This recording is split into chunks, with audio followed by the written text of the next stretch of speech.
Hello, ladies and gentlemen. Welcome to another edition of Wrestling Talks and Thoughts. We are back. Sorry for the delay. We had scheduled different times, but I am your host, Saheem the Dream. And it's your boy, Ding Dong. Hello, J Mac May. J Mac Mizzle. What is going down? It goes down in the DM, but I'm just hanging in there, living life. Down in the DMs, indeed. Speaking of DMs, let's just jump into this real quick. How Drake Maverick bagged Renee Michelle. Interesting topic. This is before we get into all the extra stuff because we got a lot to cover. Right. Yeah, we do. We definitely do. So, I'm going to try to keep it brief, but fellas, this is the main reason why they tell you shoot your shot. Because you see people like Drake Maverick gets girls like Renee Michelle, and you know, I forgot his name, but how he got Sasha Banks. But hey, anything's possible. So, anything's possible. Particular article. So Drake Maverick and Renee, anything. So, Drake Maverick and Renee Michelle's wedding was featured as part of WWE programming last year. It was ruined by R-Truth getting his WWE 24/7 title back, but that was their real wedding they used as a backdrop for that scene. A lot of fans asked about how did Drake Maverick get Renee Young? I mean, I knew I was going to say Renee Michelle, and that's the question that we all ask. She recently explained exactly how he did. He slid into her DMs and had a very unique opening line. So during the Jobber Tears podcast, Renee Michelle explained that Drake Maverick sent her a DM and his opening line was inspired by her Native American gimmick she had at the time.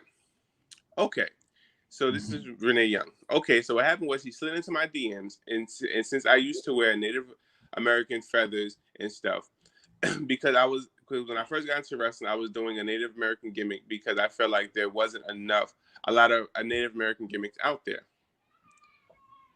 So the first thing he does is slide into my DMs on Instagram, and the first thing he said to me was, "Hello, Pocahontas lady."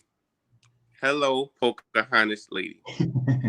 Okay. She was taken aback by his opening line from Drake Maverick. Obviously, that attempt at his unique off-the-wall humor worked because he ended up marrying that Pocahontas lady. So, yeah, guys, shoot your shot. I mean, end of the day, you never know. I mean, you may think it's corny and cheesy, but they may catch them off guard. And hey, she nice though. You know what I'm saying? She nice. She got the nice little tan. She got shape. Shorty, all right. You know what I mean? Yeah. She ain't bad at all. She's not bad at all. But Drake shot his shot, and apparently Drake don't miss.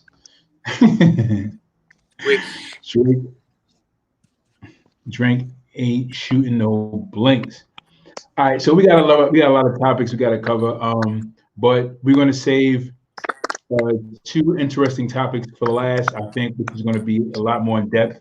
The two last topics we have at the end of the podcast would be what makes a GOAT in wrestling, as far as what makes the greatest of all times, what makes a wrestler can be considered someone who is the greatest of all time. This was a conversation that was brought up in one of the wrestling group pages. Sean Keys said that we should talk about this, and I thought that was a very interesting topic for us to talk about. We definitely should talk about what makes a GOAT in wrestling. And the other one is the top 50 wrestlers of all time. So, you know, on the top 50 greatest wrestlers of all time list. So like a lot of times people be posting these lists. A lot of times people post these lists of like the greatest rappers of all time, the greatest whomever of all times. And sometimes they post their list and they just say the greatest and they just say this is this. But you know, I think it's important for us, Jay, to really have this conversation. And for those of you who want to have this conversation and join in, there's a criteria, right? There's certain things you must accomplish to even be considered a great in certain conversations, to be considered a GOAT. There's a criteria. You gotta be able to have done these things in order to be considered for this type of conversation. So, without further ado, we'll just go into all our other topics that we want to talk about or that we need to address, and we'll have those two topics at the end. But let's go back into some more news and rumors. Booker T does not like Sasha. Booker T does not like Sasha. It's very interesting. Yes. Interesting conversation. Now, before you go in, Jay, before you go in and go into the article, we see this whole thing kind of brewing a little bit beforehand concerning was it Sasha Banks that made the comment about her and Bayley being better than Harlem Heat? Right? Yes. Yeah, so she had the audacity to make such a proclamation before all the WWE universe, which was ridiculous. She did. She said something. So she had the audacity to say something as crazy as that. And apparently, some of her comments have not gotten on Booker T's good side. Jay, will you please? Right. So, sure. So, Booker T goes on. So during Booker T's podcast, and you know he has his own podcast, as you guys may or may not know. So he decides to go in. So Booker T explains why he doesn't like Sasha Banks. So Booker T explains his comments during his podcast. Look, man, I don't care what people think and what they ever say about me. That's my opinion. If I like someone or I don't like them. What if I say I don't like Sami Zayn? Are you going to blow up the internet? What if I say I don't like Bayley? Are you going to blow up the internet? What if I say I don't like you? Are you going to blow up the internet? I mean, guys, relax. Relax more than anything. Sasha Banks and I is something that her and I have to hash out. This is between us. It's not between anybody else except Sasha and myself. She said she's a 5-time champ. Great. She's a Grand Slam champ as well. I give her props. I gave her a test on Talking Smack and she passed. I asked her where does she rank as far as females all time. She gave the right answer. She said she's 1, 2, 3, 4, and 5 all time. I can appreciate that. But Sasha Banks, she rubs me the wrong way a little bit. It could be her attitude. The thing is, I'm sure people out there who made those comments, I'm sure someone that you've met rubs you the wrong way and perhaps is not your favorite person. I don't say I hate her. I said I don't like Sasha. That could be a lot of things. My thing is Sasha Banks and I, that's between us. Stay in your lane and trust me, you will do a whole lot better for yourself. You don't want to cross in my lane. Interesting. So Booker T has some kind of bones with Sasha Banks. He says that she rubs him the wrong way. I really feel like, you know, Booker T saying that, she may be a little. Well, let me not put words in his mouth because I don't want to say, you know, paraphrase what he might be saying when he could just say what he really feels. So, but he said what he feels already, and he says it's something that those two need to hash out. And when he asked her, like, you know, where does she rank as far as being the greatest of all time, he says all 5 positions. Now, I for one am not a person who understands where Sasha stands, because if I was in Sasha's position, I probably would say the same thing about myself. And the reason being is because Sasha is in a place right now as a wrestler and as an entertainer to really push that margin to really be possibly one of the greatest. And you want to have high expectations for yourself. You want to set goals and you want to reach those goals. You don't want to try to, sell yourself short or doubt yourself or feel like you cannot be able to fulfill these type of goals. So if that type of attitude or cocky attitude or mentality kind of again possibly may be the thing that's bothering Booker T, I can understand. But on the other hand, if you don't reach that status in which you believe you are or you can be, then you would just only be a person who was not able to back up everything that they said that they were. You know what I mean? So right now it's up to Sasha to show and prove that she is as great as Booker T that she is, and her and Bayley, and possibly in the future if they get back together can be as good as Harlem Heat, which I totally doubt. But what did your take, Jay? I mean, and I get what Booker T's trying to say. I mean, there's people that probably does. You don't like, and it could be something they did or just something about them. Because like he said, it's people that I mean, well, I don't really know anybody top of my head that I don't like or I mean, some people does rub me the wrong way, but I'm sure there's a lot of wrestlers, what I'm saying, that I personally don't know, but they definitely rub me the wrong way, and I'm just like, yo, I can't get with that character, and there's a list that we constantly talk about, Right. and and the thing about it is, what Booker T has to understand as well is he's no longer a regular person. Now, if he was a regular person on the podcast, like for instance, let's say me and you go on this rant and we like, yo, I don't like this person, I don't like that person. It's not gonna be taken. They're gonna be like, oh, whatever. Who is he? You know what I'm saying?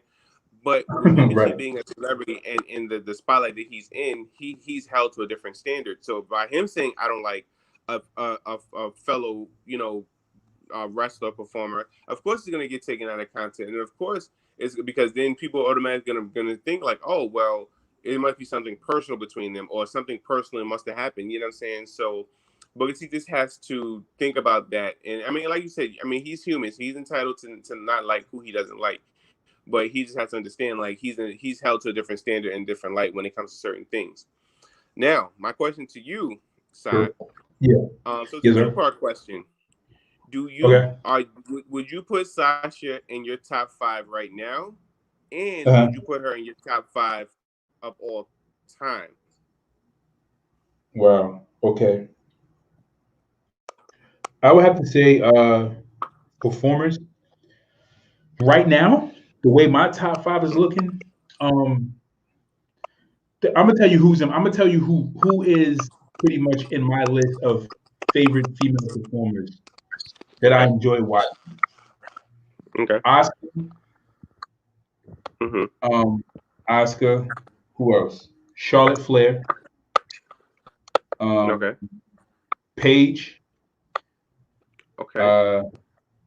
AJ Lee. Okay. And who else?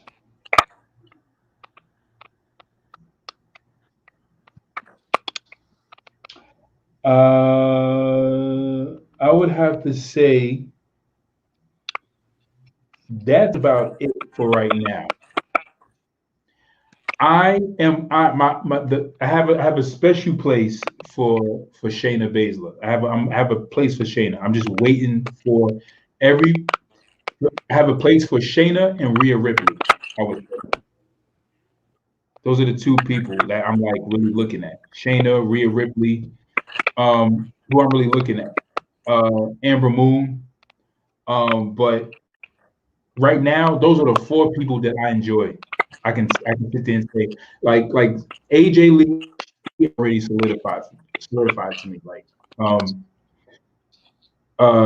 Charlotte Flair, of course, she's great. I mean I would say Becky, but Becky is great on promo. Becky has just gotten better to me. She's just gotten better. and she's just now proving her worth. You know what I'm saying? It's like it took some time, but she actually got to that place now. Now she's at that place. More than likely, she's going to maintain it. She's going to hold it. But I don't want there to be this obnoxious, promo thing. But I don't want to. I don't want to drag this out too much. Drag out my explanation. I mean, drag this out too much. But just to get to the point, I just don't want Bayley to get. Becky to get caught up in a hole. I cut this great promo about 2 years ago, and now I'm riding off of that for the rest of my career. It's like, and you don't never do anything else. You know what I'm saying? You don't ever build on that and create better moments. So, but as far as my list concerned, those are my four right now. I don't. The fifth one, I'm waiting for Rhea Ripley and Shayna. And those moments was robbed from them at WrestleMania. But anyway, that's my list. Just to get to that's my list. Would I say Sasha is one of my favorites right now? Like as of right now, yes, absolutely. Okay. All right. So I'll go for my top five right now and my top five of all time. My top five right now. Wait, hold on a second. So you wanted me to give you a top five of right now? Yeah, right now, yeah. Well, okay, to answer. Okay, so maybe I didn't answer your question. To say my top five of right now. Well, you know what? No, I think that does answer the question.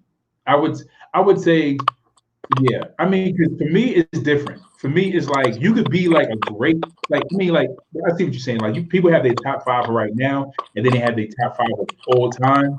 But to me, it's both. Like I don't know. To me, it's like it depends on a person. Because you could be really good to me right now, and then whatever shine you have can fade off. So to me, you're good.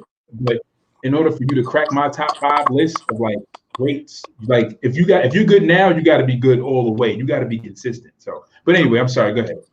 Right, but see that now with your list, it has to be different because you can't put AJ Lee in your top five right now because she's currently inactive. You know what I'm saying? AJ Lee and Paige is question. I mean, we can say Paige is still active, so Paige can be stored as current, but AJ Lee would definitely be have to go on the all time. So my top five right now, obviously leading the pack would be Shayna and Bianca. Like I said, I've watched them since NXT, so I just have a real love for them too. Right. Let's see.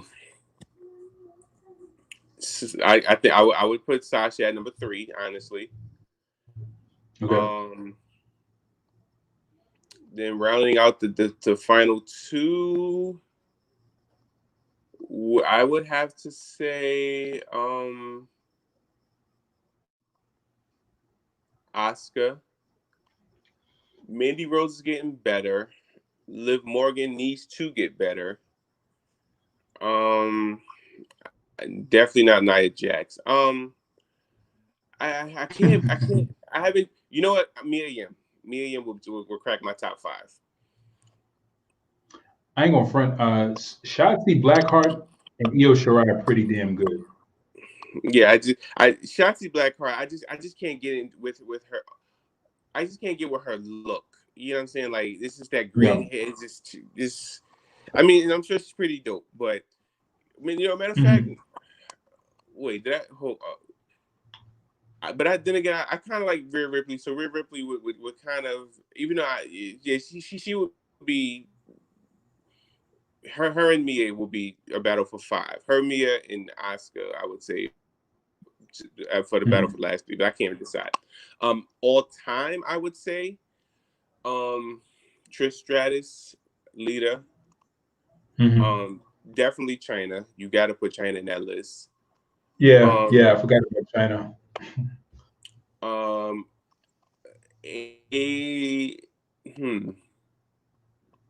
want to go AJ Lee. I'm trying to think.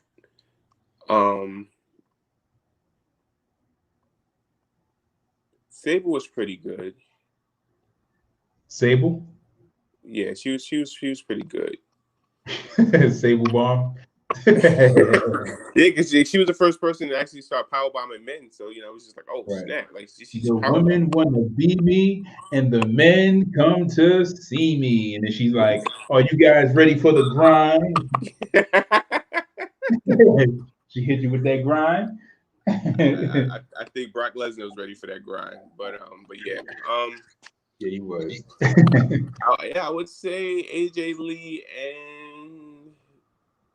and I'm sure my list will change because it's something I really didn't think about, and I don't want to, like you said, I don't want to drag it out. So I'm just going to throw Sable in that final spot. Okay, fair enough. Sable was a great entertainer. Definitely. None of us said. It's so crazy because nobody said Jacqueline. No one said freaking Jacqueline, or what's the other lady name? Oh, Terry Reynolds. Terry Reynolds. Yeah. I don't know. They just kind of like Sable. Yeah, Terry was kind of boring to me. I mean, Terry, she's had a cute look. She was cute, and that she wanted to wrestle. That was like Sunny. Yeah. Yeah, that was it. Yeah, I wouldn't put Terry Reynolds into like that a wrestler category. She was more so a manager for me. Yeah, that's true. Very much a wrestler. I think this was interesting. This is an interesting one. Article I found. WWE apparently closes talent's Twitch accounts. AJ Styles reacts. Paige talks unionization. Okay, so this is what I found interesting. It's not the closing of the Twitch because we know about the closing of the Twitch. It's not AJ's reaction because AJ probably is going to give like a cool reaction. It's Paige talking about unionization. So for all you WWE heads who do not know much about the unionization in wrestling and sports entertainment, this has always been the biggest taboo or biggest subject matter that ever never be brought up or has been brought up and never been done in wrestling. So the unionization is where wrestlers have someone on a board who comes into the WWE or WCW, AEW, whatever, and they demand certain things that they need. Like if you guys have worked a job and you guys have a union that comes in, and the union helps you guys get the raises, helps you guys get health coverage, benefits, all the essential things that you need as a worker. They come and advocate for you. So the WWE has been trying to get. I'm sorry, wrestlers have been trying to get union inside of WWE or inside of wrestling. One of the things is that this is a very interesting topic because Jesse the Body Ventura was fired. Many wrestlers were like threatened and possibly fired if they tried to bring in a union. And there was a big situation between Hulk Hogan and Jesse the Body Ventura concerning union. So just to kind of get to the point of this article real quick, because I just wanted to break that down about the whole union, because wrestlers don't have unions. If you guys don't know, wrestlers don't have representation. Wrestlers have to pay for their own health coverage. Wrestlers have to pay for their own dental, their own vision. So whatever money, they're pretty much being paid as independent contractors. So when they come in as a wrestler or a performer, they come in as an independent contractor, so that means that they just come in saying that okay, you pay me to do a job, you pay me to sign a contract and do a job, and you only pay me for that job that I do. You as the person who's paying me, you are not responsible for my dental, my vision, and my health coverage. So granted that WWE do have doctors on site to attend to their injuries and whatever may happen on set, when they wrestle, they don't really have like doctors, for like emergencies, like serious emergencies, like to do. I mean, they do staples and stitches, but they usually have to be rushed to like the hospital. But anyway, to get to the point, this whole union thing is very important because Jesse the Body Ventura tried to get a union. He tried to work with Hulk Hogan. Apparently, Hulk Hogan went behind his back, told Vince that Jesse was trying to start a union. Jesse almost got the union done, but because of Hulk Hogan not being a part of what Jesse was trying to do for the wrestlers, the union wound up being halted, wound up being canned. Vince wound up running the union out of there, and Jesse wound up being fired. Jesse, Bobby Ventura's, and Hulk Hogan's friendship wound up being, squashed after that. They never kind of reconciled. Anyway, so Paige, so just to get to the article, because I'm not going to read the whole article, but AJ reacts to WWE wrestlers Twitch being shut down. Now, wrestlers have been using Twitch as another source or stream of money to because we talked about this, right, Jay, in the past, about how certain wrestlers use Twitch to communicate with fans, and fans pay them like $120 or whatever it is, money to, to have conversation with them, shout them out, give them birthday shout outs, all types of other things. And it's like personal communication between the fans and the wrestler, and it allows the wrestler to build another stream of money. Well, the thing about it is WWE had shut them down, and they said they had until like November 8th or something like that, or whatever it was, to cut up their Twitch. And Paige was furious about it because Paige went on a rant. So you guys can look up the article. She really goes on a rant, and she had a lot of valid points in her rant. You know what I'm saying? She kind of explained, and I don't think it was so much of a rant. I just think it was her just venting out her frustration about why she can't do Twitch. And what she was saying was that she can't wrestle anymore. Her neck is screwed up. She said that she broke her neck twice trying to wrestle for the company. She's put her life on the. She put her life. She's put her whole career on the line, her body on the line for the company. And now they're doing something like shutting down Twitch, which is taking away another means of income for her, even though she is under contract by WWE, even though she is getting paid. And she said, despite the scandal that went on, concerning her laptop and her information being hacked, she said, people would think that she needs to be more grateful. She says she is grateful. She said, but however, most of the time she's just sitting at home. She's not out. She's not with the wrestlers. So she's been to frustration. Then she goes on to say that she's been talking to somebody about a unionization in WWE. So for years, Vince McMahon has been able to prevent that from happening. And this has been like serious conversations that even Vince McMahon has even gotten frustrated about. I mean, so when Paige said unionization, I said, whoa. I said unionization, Paige. And she spoke about how she's very outspoken. And I'm like, Paige, I was like, yo, I don't know if you want to do that, But she's gonna say she's gonna try whatever she's gonna try, but her frustration of talking about a unionization is because her being a wrestler and then her being told as an entertainer that she can't do something as simple as Twitch. It's like it's too much. I get her frustration because it's like Vince is now crossing boundaries of levels of control. It's like we know that there is a certain image that you need to uphold as an entertainer, but there are also certain things you should be able to do as an entertainer. Like, it's like they're now becoming slaves. You can't have a Twitch account. Next he's going to tell them they can't have a Twitter, they can't have a Facebook. So anyway, just thought that was interesting. Anything there? I mean, like I said, we know Paige is definitely vocal and outspoken on how she feels about WWE banning Twitch. AJ Styles is definitely one of the ones, one of the big ones who use it, and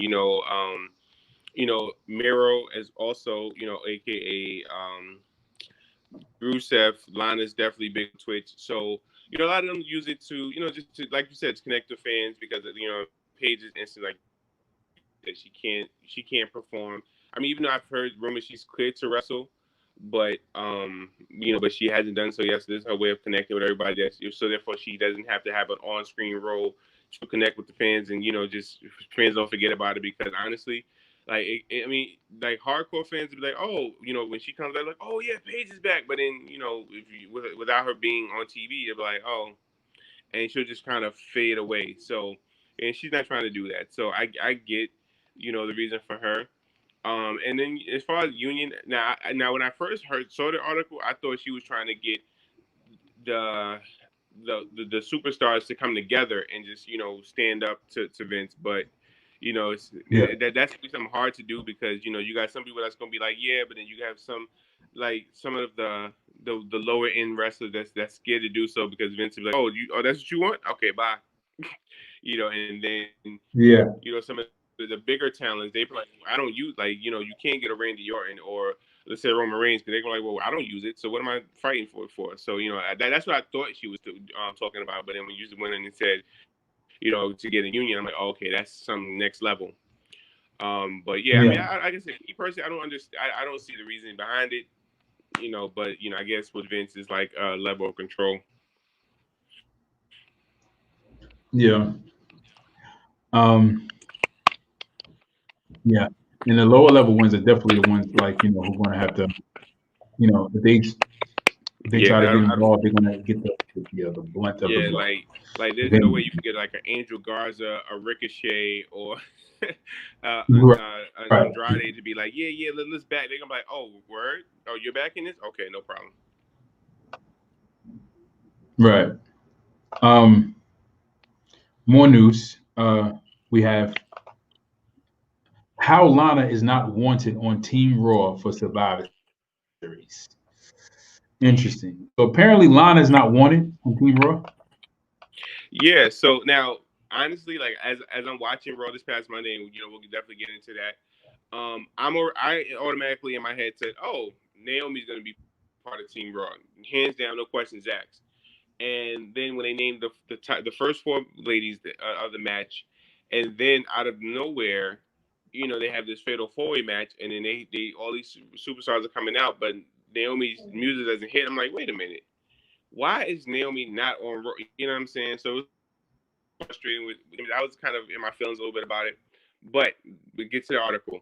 So right now, Lana's on the cusp of becoming a major baby face, and WWE is playing up to her sympathetic role in a big way. She's not only took 6 announced table spots every week, but she's also ostracized from her team after earning a Survivor Series spot. Shayna Baszler sent out a picture of a match planned for Raw on Monday. Nia Jax and Shayna Baszler are set to take on Mandy Rose and Dana Brooks in a non-title match. Lana is not in the picture at all, and Baszler wants it that way. The Queen of Space sent out the tweet with the graphic of her upcoming match. She says, "Our team." You'll learn in the caption. Shayna followed up with a tweet to clarify exactly what she meant. Okay, Lana is in the picture. We aren't wrestling. We aren't wrestling her on Monday. She knows by now whose team this is. The table told her. Lana is not accepted by her own team, and that could be the right the right way to go if they want her to get over. Allowing the ravishing Russian time in the ring to display that the pro wrestling ability she has been working on hard might be a good idea too. WWE obviously has something in store for Lana. Let's see if Vince McMahon has the patience to let her build. And then there's a picture of the tweet that Shayna sent out. Mm-hmm. So yeah. Did you send me the picture of the tweet? Or Hold on. It's in the link I sent do you. I need to show it? Or You can. on Facebook? I sent to you on Messenger. Oh, okay. All right. Yeah, if you scroll all the way down, See if I can pull it yeah. up.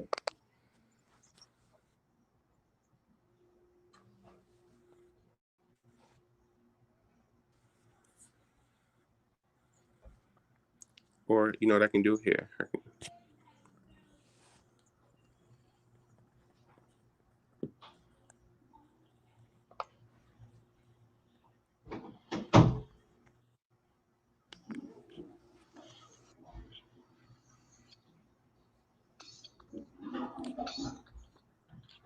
I don't see that. Oh, wait, I mean, I'm sending it to you. I don't. Let me see. All right. There you go.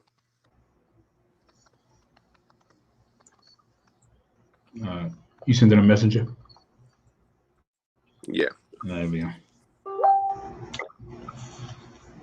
Okay. All right.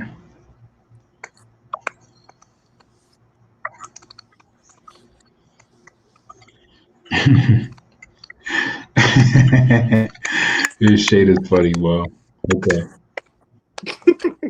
Let me see. Okay. All right.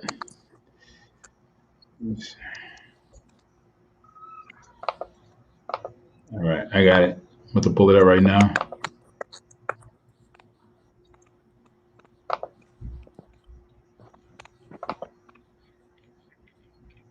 There we go.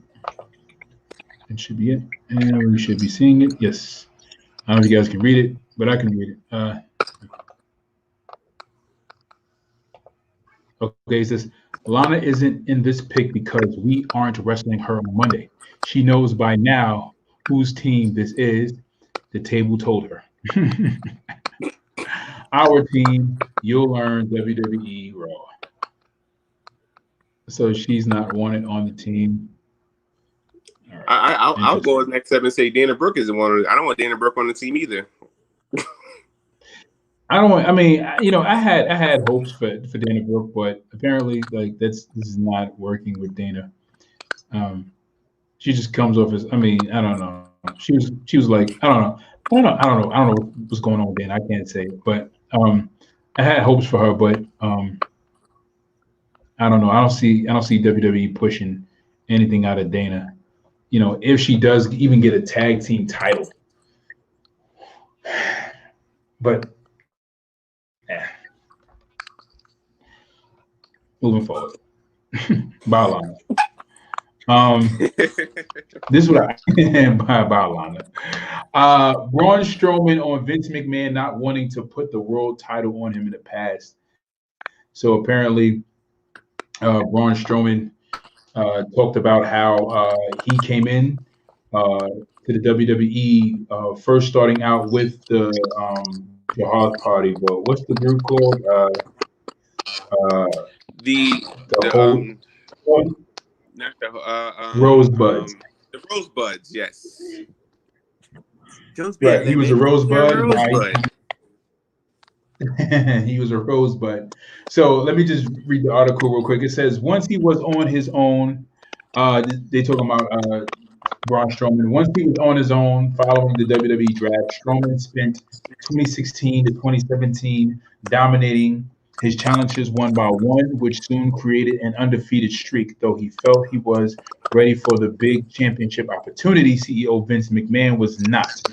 Strowman reflects on the hardship he felt following McMahon's statement on how he felt his time to become champion was premature. This is what Braun Strowman says. Yeah, it was. You know, it was just a hard pill to swallow. He mentioned, I'm excessive. I don't do anything in moderation. It's all or nothing. It's all about the process. And when you get there, it is so worth it. So he, you know, I read the article. I thought it was Braun didn't really add too much of insight as to what the details were of why he was considered premature for the title at the time, but apparently there was some push there. So we knew that there was something there. All the fans sensed it. There was some, you know, rumblings backstage about whether they were going to put the title on Braun years ago, and apparently that was in talks, and that didn't work out. So Vince thought he was premature. You know, Braun agreed that he wasn't ready for it, and maybe he did something a little bit too. He gave a little bit too much than necessary when it came to something in particular, and that prevented him from getting the title a lot more earlier than he could have gotten, unfortunately. Right. Yeah. Moving forward. Okay. So I think this one was, you know, before we get into like the topics, the other topics, last of news and rumors. So Matt Riddle changed his name as some of you guys have noticed. So now he's going by Riddle to really pretty much get into why Matt Riddle's name has changed. And some fans, have been talking about it. They're like, why is Matt Riddle's name changed to just Riddle and not the full name Matt Riddle? It's because Matt Riddle is under a lawsuit by a woman by the name of Candy Cartwright, also known as Samantha Travel. So I believe. Oh, so let me just read the article because I'm trying to figure out which one is her performer name or which one is her real name. I don't know, whatever. I don't really know who she is, but let me just go into it. As noted, WWE dropped Matt from Matt Riddle's ring name. The decision was reportedly made by WWE Chairman and CEO Vince McMahon on Thursday, and his profile and the WWE roster have been updated to reflect the change. WWE reportedly made the decision to drop the first name because they wanted to avoid having people Google Matt Riddle and see the details of Candy Cartwright's Samantha Travel lawsuit against Riddle. WWE and Evolve, according to the Wrestling Observer newsletter. Fans on social media reacted to the name change with a significant amount of negative feedback. For those who missed it, Riddle tweeted on the change and said he prefers to go by just his last name. So the details of the lawsuit is according to court documents acquired by Frightful Travel, who is Candy Cartwright, who is Samantha Travel. Oh, sorry. So Samantha Travel is her name. Her alias or what she wrestles as is Candy Cartwright. So some of you guys may know who she is. So Travel is seeking $10 million per defendant for actual damages from emotional distress, punitive damages, attorney fees, and costs. Frightful noted that the suit alleges that Matt Riddle committed a series of assaults against Travel from 2017 through January 2020. She alleges that Riddle first sexually assaulted her in April of 2017 in a parking lot following an Evolve show. She claims that Riddle bragged about the incident to Sapolsky and two others from WWE who statistically approved of the assault. So apparently, this woman has sexual assault allegations against Matt Riddle. And I believe this is the same woman who has been pursuing Matt Riddle for the last few months that we've been talking about not too long ago. So this is why Matt Riddle's name has changed to avoid fans finding out that he's being sued for sexual assault, or someone's trying to sue him for sexual assault. Him and the WWE. That's wild. That's really wild. That's some wild. That's some wild stuff. It's a thing. It's a thing. We just thought Vince was being Vince. Yeah. Yeah. I mean that's some wild stuff. Somehow.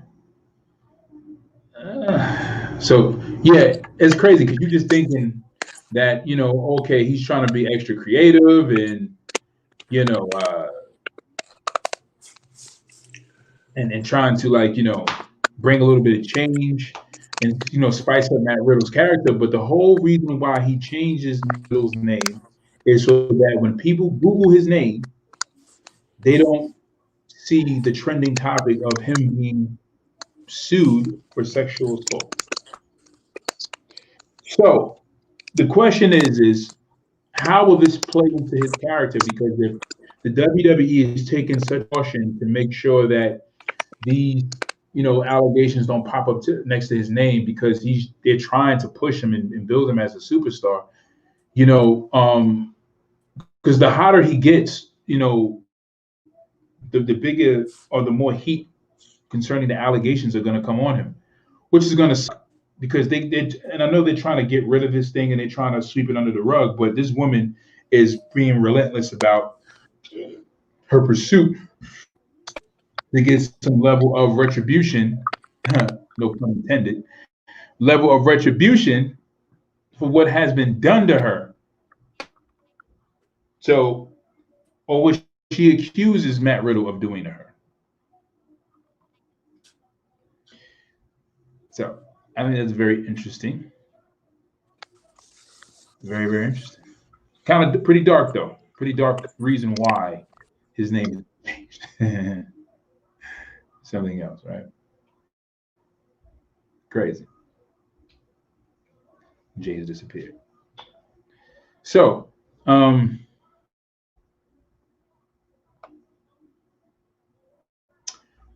retribution for what has been done. This is crazy, but I think that this will be the reason why his name was changed. But it makes sense. So it's pretty interesting. Um, it's crazy.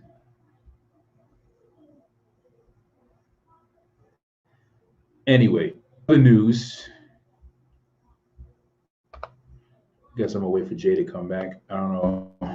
Okay, because we're having some technical difficulties. All right. So, but all right. Yeah, we're having some. Sorry, guys, we're having a little bit of technical difficulties, but we're back. So, but I think that was pretty dark. All right. In other news, well, not other news, but I should say hot topic. I should say. Other obvious. Huh? I said, in other obvious news. Right.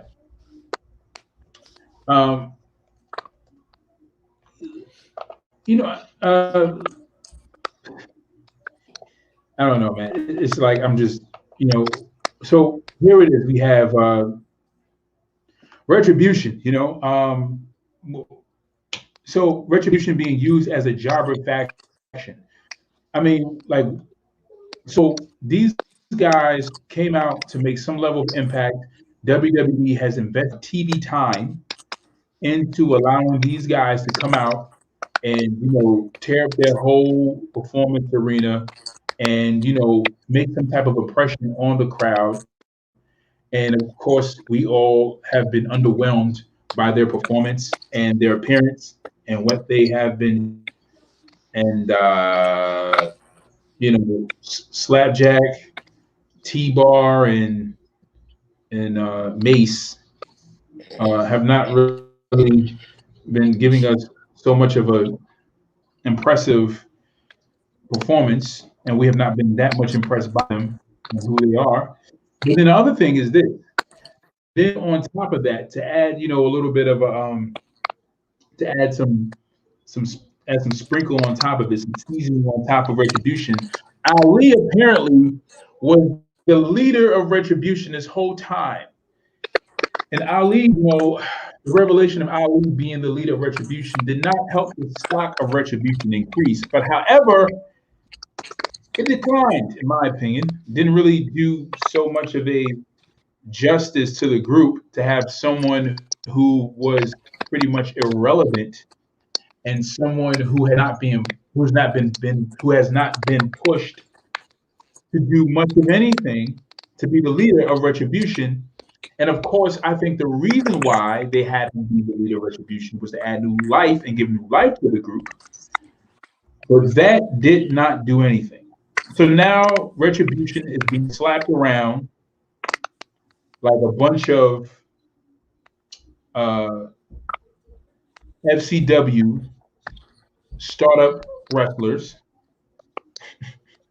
Every time they show up, and this is crazy. It's like we thought we had something new here, something great, but now we just have a jobber squad that's just coming out getting smacked up by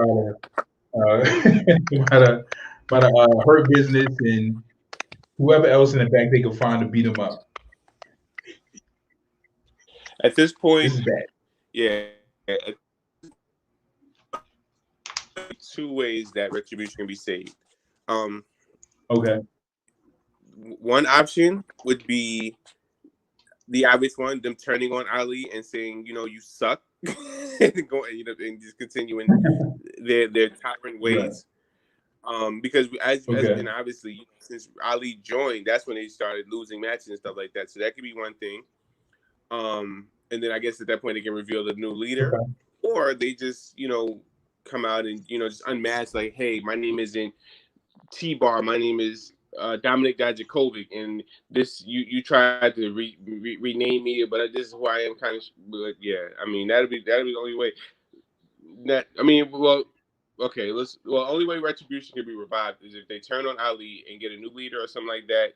But in order for their careers to be revived, instead of them becoming jobbers all along, like they would have to literally like either attack Ali and go their separate ways, or just unmask and say, "I'm tired of doing this," whatever. Now, now the only positive thing, because it was funny, because I was watching this something on the network, and it was called, I think, the WWE Scariest Moments, something like that.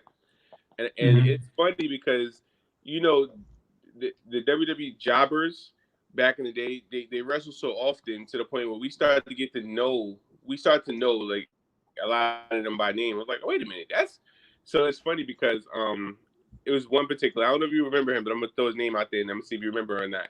But so Diesel's fighting this guy, and as soon as it came, I'm like, wait, is that Barry Horowitz? And that's who it ended up being.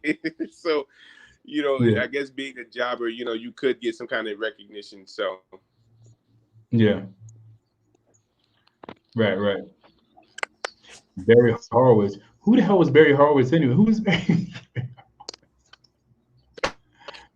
Who's Barry Horowitz again? Like his role honestly was just to put over. But yeah, he was one of those guys who just put everybody over. His selling was kind of horrible, but I guess for that time it was cool. But he was like the Brooklyn Bro. Who the hell is that? Huh? he was like the Brooklyn Brawler, right? Yeah, exactly. Brooklyn Brawler's another one. Yep. Oh my God. Well, the way, and it's a sad thing about Retribution. Retribution is supposed to be a young faction, fresh talent, new talent coming up. But this is bad because they're going down the same path as Insanity. I'm sorry, Sanity. They're going down the same path as Sanity. Sanity had some, and that's the thing. Like when I look at Retribution got the push, is getting the push that Sanity should have gotten. This is ridiculous. Like Sanity should have gotten it. And Sanity had something. They had something already. They were well. They had it already. They had it. They had everything. They just had it. But you know, I don't want to, reopen old wounds. All right. Okay. So here we go. Here we go. Is Randy Orton versus The Fiend a bad idea?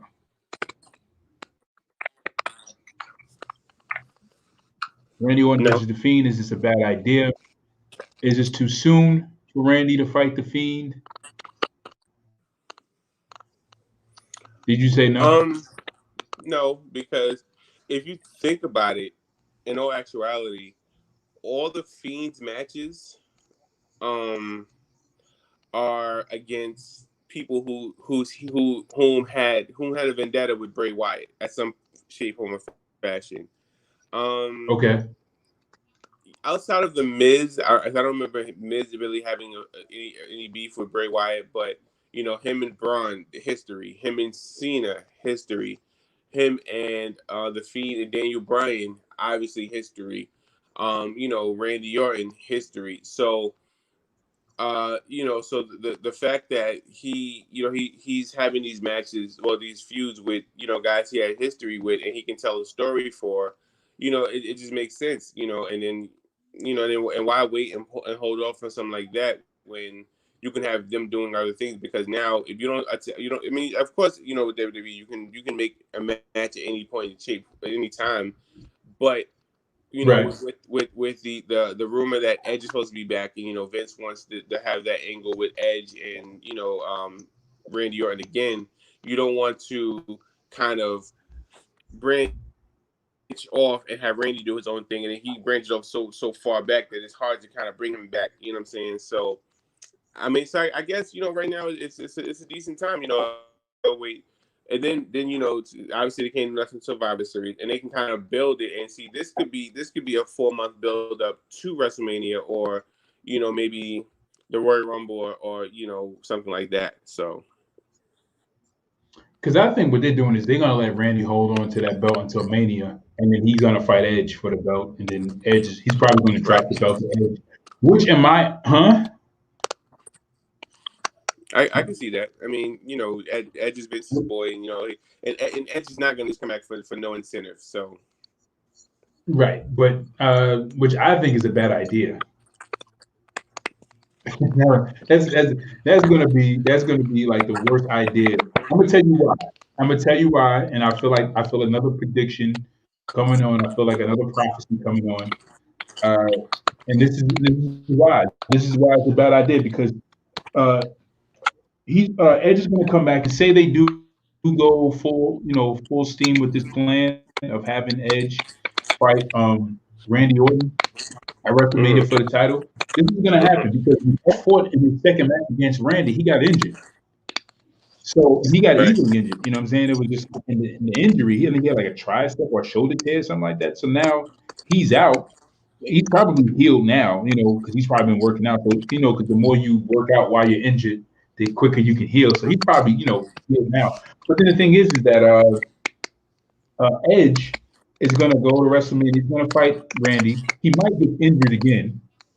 And if he doesn't get injured, he's going to hold on to the title for however long until he gets injured again, and it has to drop the title. So then it's just going to be like, oh, we're just going to bring Edge back just to win a title just for the fans or just for a moment's sake. Which, you know, for fans, I guess is a good thing. And in my opinion, be a good thing. But then it's just like, you know, another world title for him to have. For what reason? Don't know. Don't think it would, you know, be worth anything at all, in my opinion. Right. So, yeah. So I think that's what they're going to do. They're just going to waste another title change on Edge, which could have went back probably to Drew McIntyre, or probably going. You know what I think is probably going to happen? What's probably going to happen is you know, Miz might even cash in on him. Might even cash in at WrestleMania. I can see that. Miz might cash in at WrestleMania. He might cash in. Think he might cash in. Get his cash in on. Okay, it's probably gonna happen. I don't know, but I think that the Miz going against Randy Orton is a little bit too soon, for the simple fact that I think that if Randy Orton beats, you know, okay, so this is the thing. This is the reason why I say it's too soon, is because I mean, like, look at the mystique of the Fiend. This guy, like, the mystique of the Fiend has already been destroyed.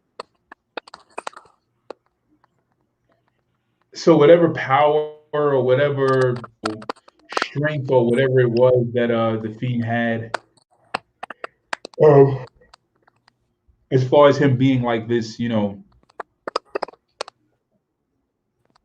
as far as him being like this, you know, I guess strong character like Goldberg or strong character like Brock Lesnar, like his mystique has already been destroyed already. So, you know, the Fiend is just a regular wrestler. What's special about the Fiend now? There's nothing special about him anymore. So to have him go up against Randy, who's more than likely going to win, I don't know how they're going to have the victory pulled off, but I think it's a bad idea, because the point of the Fiend was to have a mystique to the character, versus have him just come out and wrestle in the place of Bray Wyatt, but to have him come out and just fight. But I guess the whole point was to have the Fiend come out in the place of Bray Wyatt and be this Fiend guy that Bray Wyatt now wrestles as, versus him just being Bray Wyatt and wrestling. Because, you know, he did that with The Miz, but I guess that wasn't really, you know, liked. Oh, shoot. Okay. But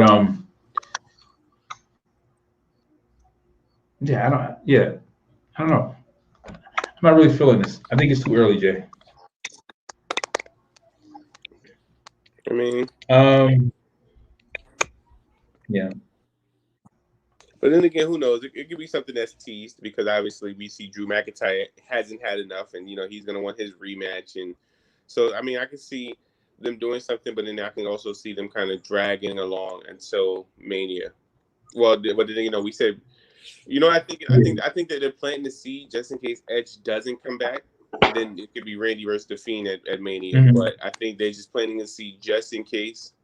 So I mean, we just never know when it comes to WWE at this point. Yeah, we'll see. I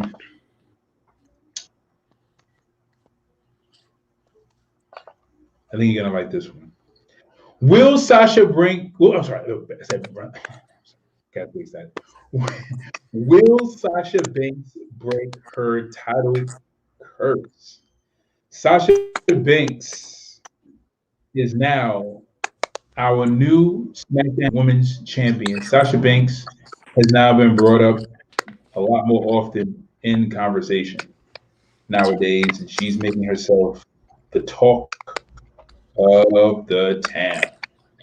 Sasha Banks was able to pull off a victorious, glorious victory against Bayley at the Hell in a Cell match. She ended Bayley's, was it 355-day reign? No, that's not what it was, right? How long was her reign? It was 400 and something day. Was it 400 days? It was like No. 6. No, it was like 300. I don't remember. Yeah, it definitely wasn't sit there. All right, let me just look it up because I don't want to be inaccurate. But she was able to, Sasha Banks nonetheless was able to beat Bayley.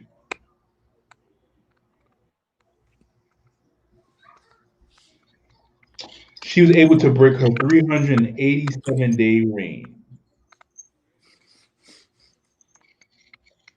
Her 387-day reign. Sasha Banks is currently the SmackDown Women's Champion.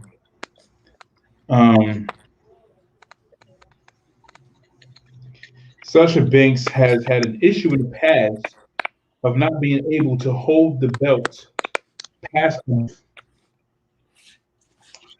This is her, I believe, her first SmackDown Women's Championship. Period. Yes, which now puts her in the Triple Crown category. Yes, it does. Yes, it does. And the biggest issue is can Sasha Banks break her curse? I'm sorry, I'm speaking slowly because I'm just looking up stats real quick to kind of bring up in this conversation.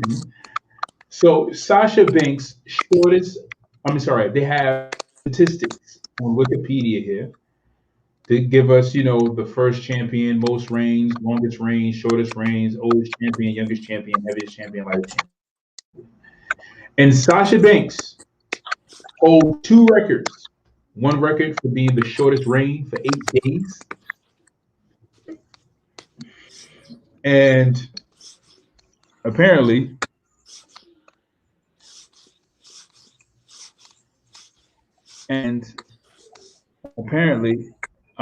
she holds the record for the youngest champion, 24 years old, 181 days. Was one of her reigns, I believe. Let's see. So, do you think that she's going to be able to break this curse? Yeah, because they're talking about it. They're talking a lot about it, and even Bayley brought it up. It's saying that her 14-day reign is going to come to an end. But I think she's going to break it. I think she's going to actually successfully defend the championship on Fridays, and then she's going to move on from there. Okay. Well, She has, well, her longest reign, I believe, was 26 days or 28 days. So 29 days. Yeah, 26 days was her longest reign as a women's champion. All she has to do is hold out for 2 months, and she's breaking the curse. Right. And with so far one title defense in the month of November. No, one title defense in the month of November so far. I mean, she's halfway there. Yeah. Yeah. All right. So we're going to talk about Jey's heel turn, but we'll talk about that next time. Let's just get to this last portion and wrap this up. So there is a list that's been going around about the 50 greatest wrestlers of all time. Somebody creates a list. You know, people create these crazy lists all the time. So let me just pull up the list real quick. And I guess we'll just talk about, you know, what makes the GOAT, the criterias, what makes it GOAT. So somebody posted up this list of the 50 greatest wrestlers of all time in one of our wrestling pages. And I couldn't help but look at this list and say, okay, so what are we talking about here? Are we talking about just wrestling, or are we talking about overall performer? Right? And at the top of the list is Stone Cold Steve Austin as one of the greatest wrestlers. So again, it's like, what are we talking about? In-ring performance as a wrestler who performs with their wrestling ability, or just all around? A person who cuts great promos, a person who is a great wrestler, you know, just all around performer, right? Ric Flair is number 3 as 50 greatest wrestlers of all time.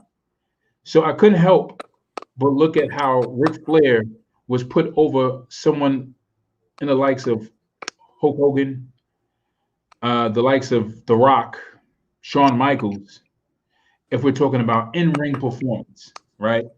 But if we're talking about all around, Ric Flair should never go over Hogan, ever. In your book, if you have your pick and you have your choice and you say, I would put Ric Flair over Hogan, that's fine. But if we're talking about all around wrestler, performer, entertainer, Ric Flair can never go over Hogan, ever. Austin can't go over Hogan. Austin is a great debate for Hogan, but can't. Macho Man can't even go over Hogan because of, if there was no Hogan, there would be no Macho Man. There'll be a Macho Man, but he wouldn't be as big as he was because Hogan wasn't there. And it's so funny because these kind of conversations is like when I see people, they rate because this is how they feel about this person in their heart. And it's like, yeah, it's cool. But if we talk about stats, we talk about what this wrestler, now, when we talk about like GOAT, we talk about like, you know, contribution. So this is my thing, Jey. I think about like, when I think about a greatest of all time, I think about all around performance. I think about how they are in the ring, the promos they cut, the feuds they had, the impact they had on the business, and the most important thing of all time, or 2 important things: the impact they had on their era, and the impact that they made while holding a world heavyweight championship. Mm-hmm. My thing about this GOAT list is that no one should ever be considered as a GOAT if they have not had a world championship. I feel the same way about like any sport. Like if you talk about like greatest quarterbacks, you talk about greatest basketball players, you talk about greatest hockey players, you cannot have a GOAT conversation if that person has not won a championship. I feel like no person should be considered a GOAT if they have not won a championship. If they were good enough to convince you, but they were not good enough to convince Vince McMahon that they should have a world title. That's the problem. Well, in wrestling, I'm just saying. Well, in wrestling, I can say that, but in other sports, I would sort of have to disagree with you with when it comes to other sports. Okay. But as Why is far that? as wrestling, and to a certain extent, because at the end of the day, you can't determine, because it's not like boxing. You know what I'm saying? Like, I'm better than you, and I'm gonna beat you.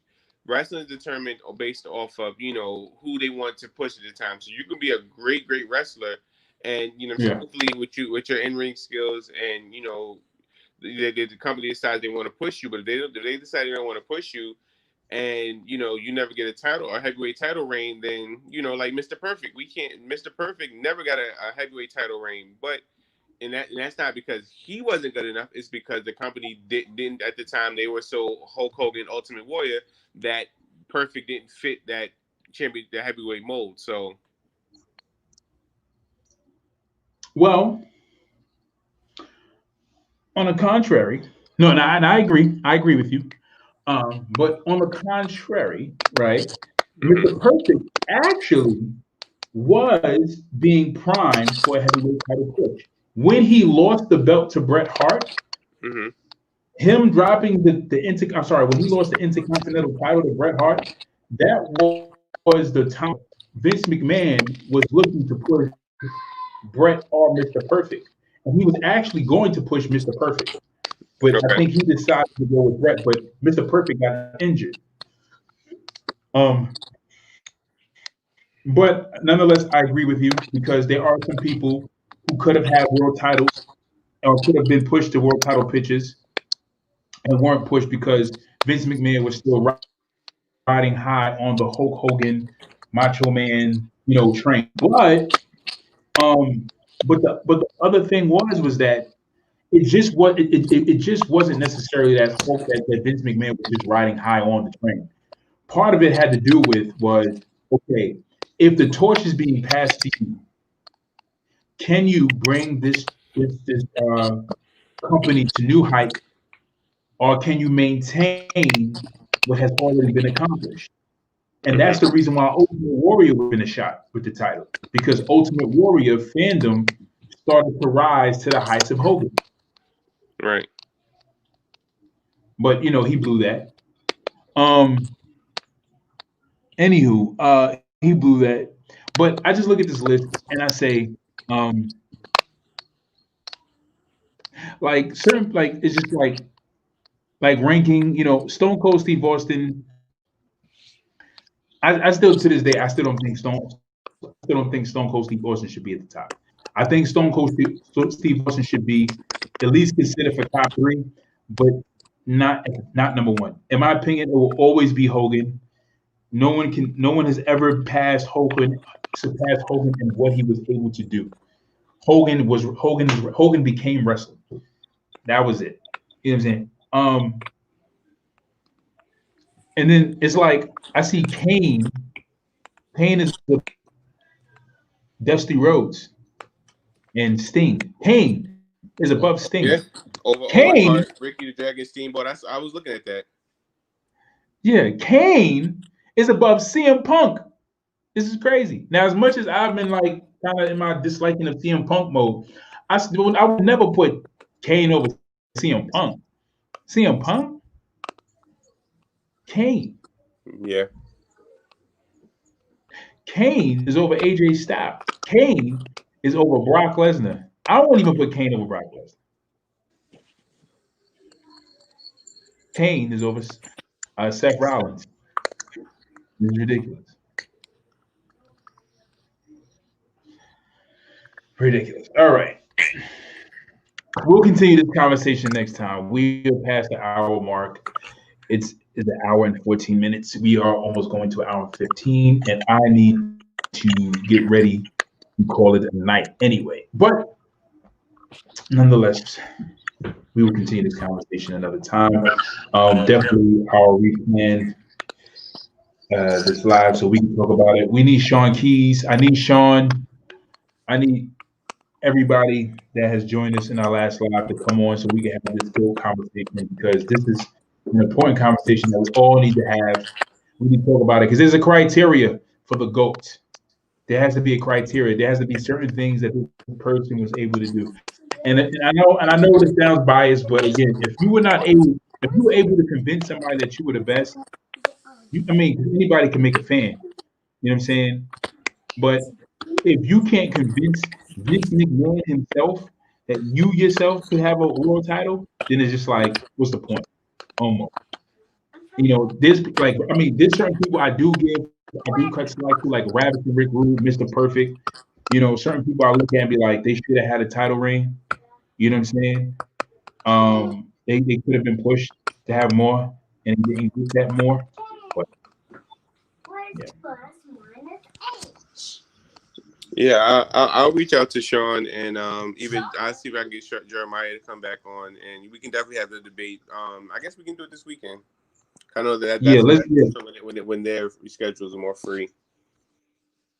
Yeah, absolutely. Because we need to have this GOAT conversation. I think I'm gonna try to get Andre Joe on just to see if he can come on, and we need to have this conversation because we need to have a criteria, and in the criteria we need to see who fits in this criteria because you know people say, oh, this person is the GOAT, and it's just like, well, bro, like my thing is like I like Eddie Guerrero, but Eddie Guerrero begged Vince McMahon to take the title off of him because he couldn't handle the pressure of being a world champion.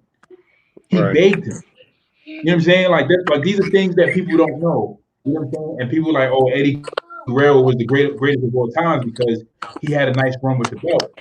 But his run with the belt was actually supposed to be a lot longer than what it was when he had the belt. He was actually supposed to hold the belt, I think, almost, but he wanted the belt off of him because he couldn't handle the pressure of being a world champion, and he didn't want to be responsible for the low buy rates of the pay-per-view and the ratings because when Eddie Guerrero was champion, the ratings were going down.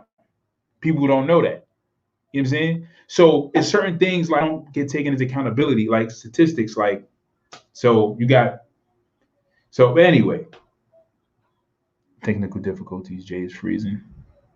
But anyway, those are things that we need to talk about. The criteria to being the GOAT. I think we're going to make that a major topic of our next show. We're going to talk about that. Yes. Where's Jay? Jay, you with me? Yeah, I'm here. Okay, all right. So we thank you guys for joining us for another edition of Wrestling Talks and Thoughts. Join us next time as we go live. We will post up in a group the next time we go live. We will be on time. I had some technical difficulties, but I will be back with you guys. We will be back with you guys. Me and Jay McMizzle. We'll be back with you guys this coming weekend to have this conversation about the GOAT and talk to you about other trending topics in wrestling. I'm your host, Saheem the Dream. With your co-host, Jay McMahon. Jay McMizzle. And I will see you guys. We will see you guys later. Peace.